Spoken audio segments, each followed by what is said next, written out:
Today, I'm gonna show you how to make a modern country song just like Ella Langley. But first, if you don't know who I am, my name is Jesse Shirts. I'm a music producer from South Carolina. I've worked with artists signed to these labels, and songs that I've produced have landed on these Spotify editorial playlists and these Apple Music editorial playlists. And shameless plug, if you want me to produce your next single or project, hit the first link in the description. So for this track, the first thing I started out with was the arrangement. I already had a chord progression that I liked, so I went ahead and in my head just sort of mapped out the song and figured out what I wanted to do. So we started with an intro, an 8-bar verse, an 8-bar chorus, 4-bar hook, 8-bar verse 2, another 8-bar chorus, 4-bar solo, followed by a 4-bar bridge, down chorus, which is half of the full chorus, and then builds back up to a full-on chorus for the second half of the last chorus, and then into an outro. So pretty standard and straightforward. Once I had the chord progression and the arrangement figured out in my head, I actually started with the drums. And here is the main groove that I came up with for the chorus.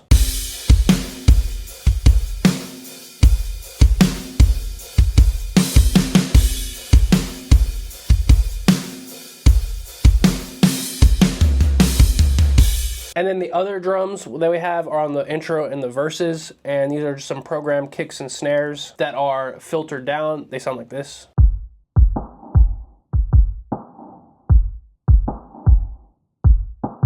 Which I think has just a really cool vibe and feel. So once I got all the drums figured out and laid down, I went ahead and moved on to the acoustic guitar, and this is what that sounds like.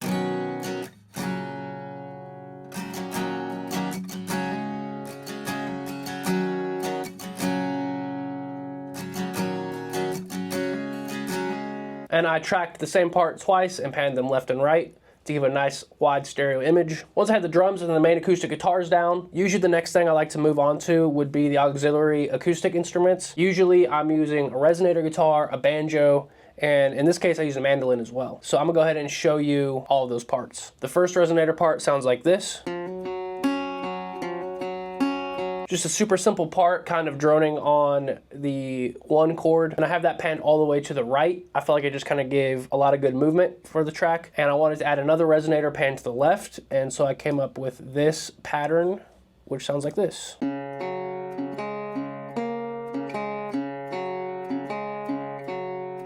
And that pattern, the way I'm playing the notes, lines up pretty close with the other resonator, but they're slightly different, and I'm obviously playing different notes. So that gives a really cool kind of like call and response back and forth sort of thing between the left and right speakers.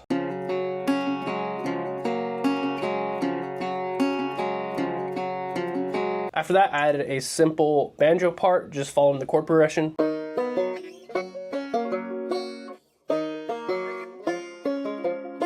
Pan that to the left, and so since I had the banjo panned to the left, I wanted to add something to the right speaker, and I went ahead and added a mandolin, which sounds like this.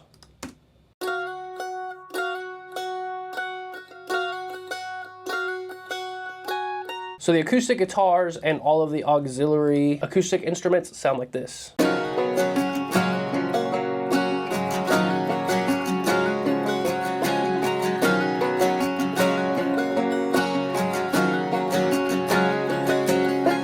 I feel like that has a lot of really cool energy and excitement and really just fills out the track a lot. So the last acoustic instrument that I added to this song was some dobro licks. And I pretty much have the dobro playing throughout the entire song except for the bridge and the down chorus. Here are what some of those licks sound like.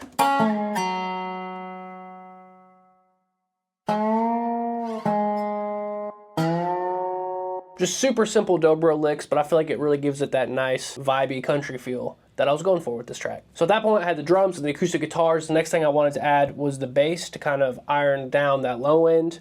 And here is the main sort of bass line that I came up with. Super simple, just following the root note of the chords and just kind of playing along with the drums. I'll actually play the drums along with it so you can kind of hear the groove.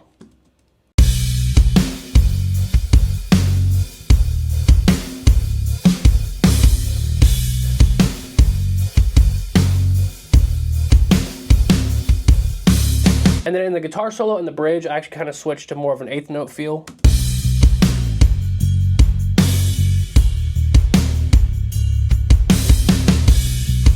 Another thing to mention too, on the solo and the bridge, the drums slightly switch up on the choruses.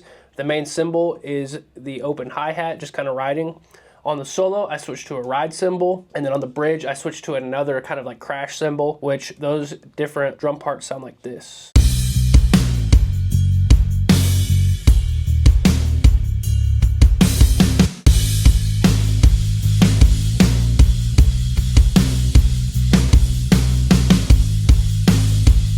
So just having those completely different sections for the drums on those two different parts of the song, I felt like kind of helped build the song more than just having the same exact drum parts that are on the chorus. At that point, pretty much the last thing I needed to do was add some electric guitars. So I have two main electric guitars that sort of play throughout the whole song except the down chorus. This is what the first one sounds like on the verses.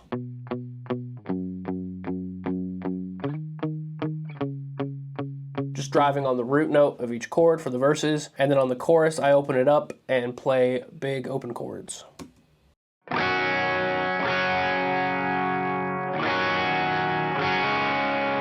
Sounds super huge. And the other main electric guitar does a similar thing.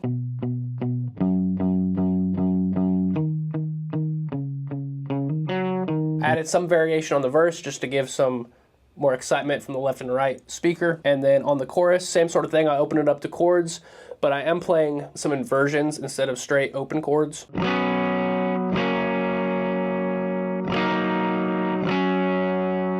And both of those guitars together on the chorus sound really awesome.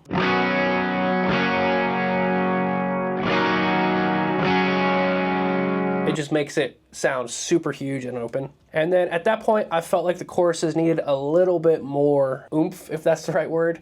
And I just needed to fill out a little bit more space in the frequency spectrum, if that's a good word. So I added these other power chords.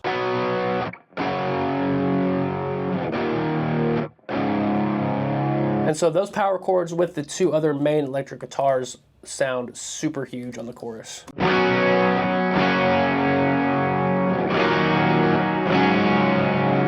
Another thing I got going throughout the song is some steel guitar. On the choruses, I mainly just have this one little lick going. Super simple, but I feel like with the super long reverb and delay, it just adds some ambience and some space to the track. And then on the verses, I have a little bit more going on with the steel. Here's what some of that sounds like.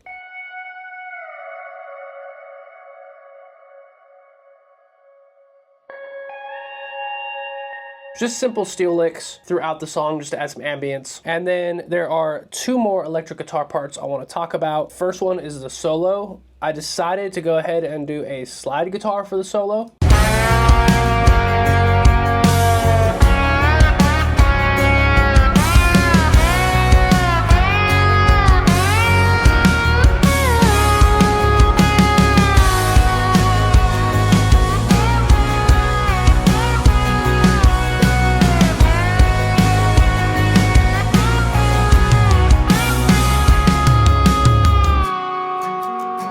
And as you notice there in the bridge, I kept the slide guitar going, but I did automate the volume down so that it wasn't just in the forefront. Another thing to mention is the chord progression changes on the bridge. That's the one time the chord progression actually does change. But I think that bridge has a lot of great energy, and keeping that slide guitar in during the bridge really, I think, just like lifts that part of the song. There's one more electric guitar part that happens on the verses and the down chorus, but I need to explain another part of the song so that I can kind of tie it all together. So I had all those elements that I was just talking about, and I knew I wanted to add some sort of instrumental hook to the intro after the first chorus and on the outro. And so this is what I came up with. And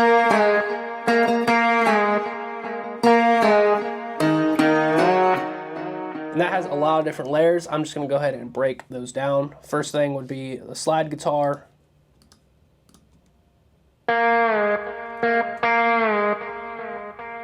At first I just had that slide guitar, but I felt like I needed to add some more layers to really like beef up the hook. And so I added this fiddle sound.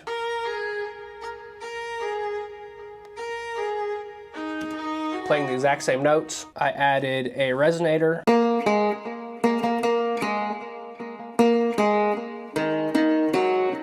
And a mandolin.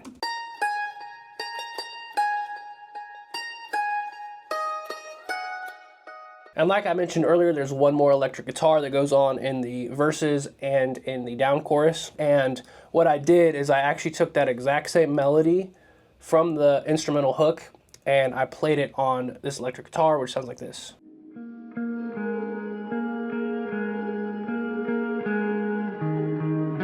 It has this really crazy shimmer reverb and some delay, and I just have it kind of tucked in the mix down low. It just adds some ambience and fills out the track and gives it a little bit more vibe. But I wanted to have that same melody going to kind of tie in the instrumental hook into the verses. Another thing I wanted to point out too that I just think is super cool and I'm really proud of is the very end of the chorus going into the hook. I do this really cool sort of like stop kind of thing with the drums and all the guitars. I don't even know what to call it technically, but it sounds like this, and I think it turned out really sick.